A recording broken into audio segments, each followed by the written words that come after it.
이번 시간에는 흥선대원군의 개혁 정책과 병인 양육에 대해서 한번 알아보도록 하겠습니다.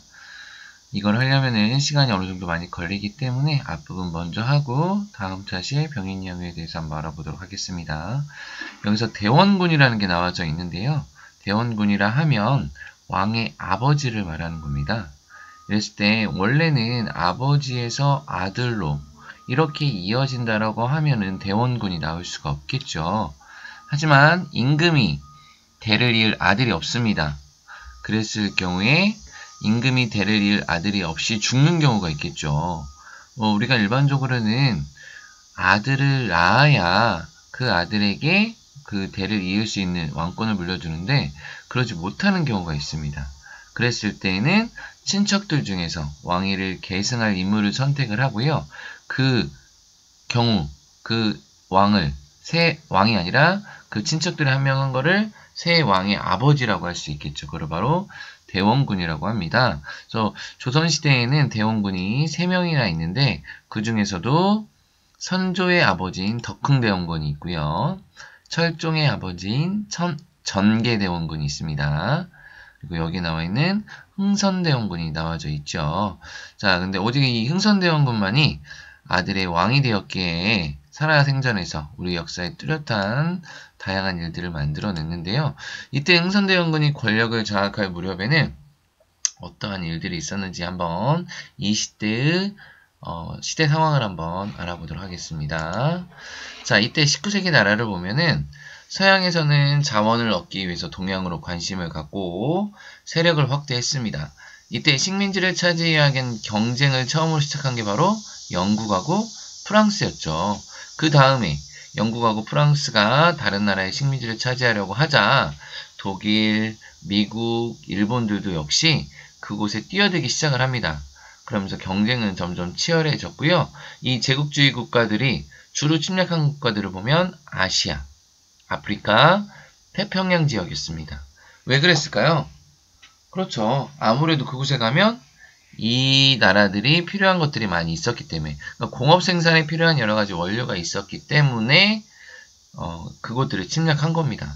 따라서 동양보다 빨리 산업화에 성공했죠. 서양들이요. 그래서 이러한 원료를 구하고 물건을 팔 수 있는 자본을 투자할 곳이 있는 아프리카와 아시아에 관심을 가졌는데 이러한 나라들이 저런 나라가 좋다라고 하면은 바로 식민지로 만들었습니다. 이걸 바로 제국주의라고 했겠죠. 그 중에서도 인도와 중국이 있는데 인도와 중국의 장점이 뭐죠? 공통점은 넓은 땅이 있다라는 거.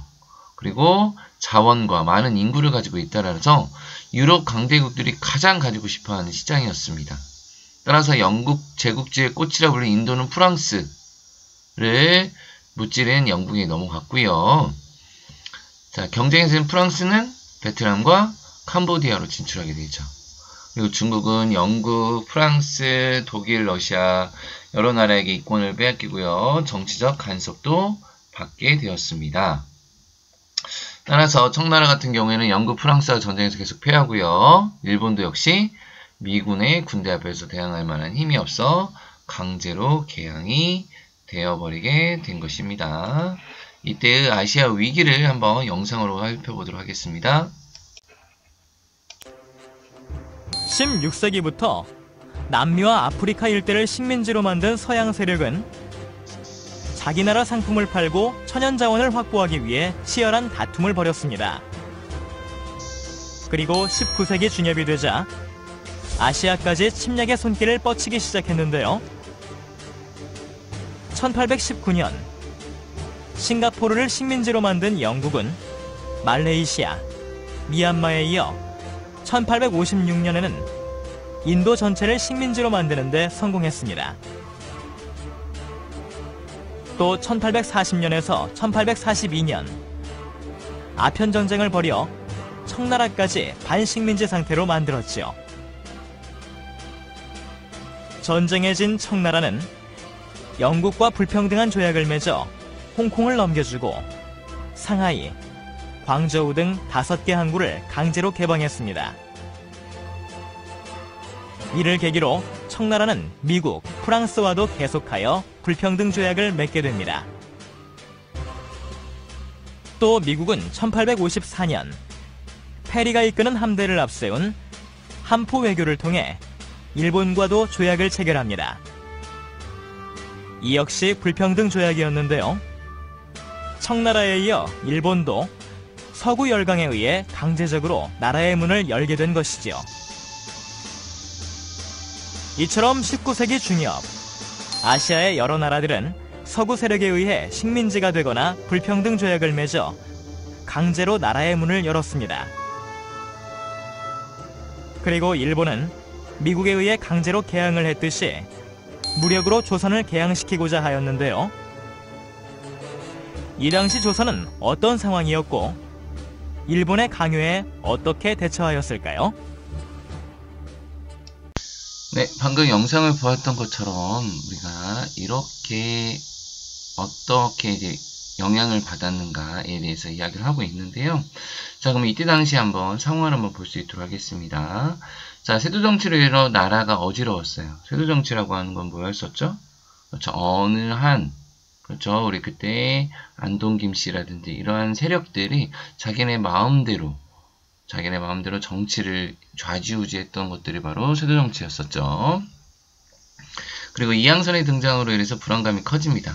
이항선이라고 하면은 우리나라 바다에 출몰해서 통상을 요구하는 서양의 배를 이항선이라고 합니다. 당시 서양의 배는 우리나라 배와는 아무래도 좀 다른 모습들이 있었죠. 그러다 보니까 저게 무엇이지? 라고 하면서 이어진 이름이 이항선, 이단선, 황당선 뭐 이렇게 이야기들을 합니다. 자, 그래서 이런 것들이 바다에서 보이기 시작을 하자 우리나라는 불안해지기 시작을 합니다.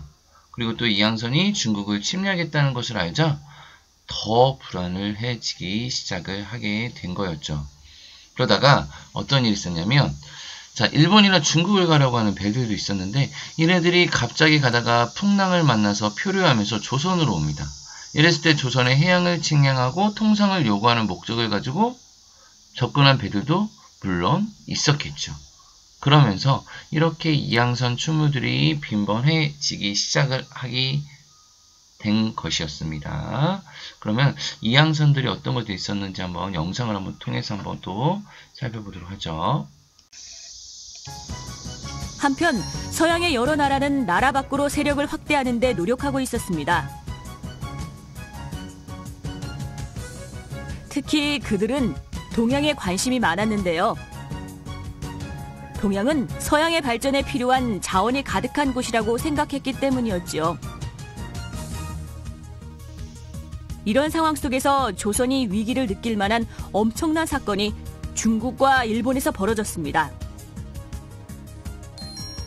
청나라가 영국과의 아편전쟁에서 패해 홍콩이 영국에게 넘어가고 일본이 미국에 의해 강제 개항을 하게 되었으며 중국의 북경마저 영국과 프랑스의 연합군에게 함락된 것이지요.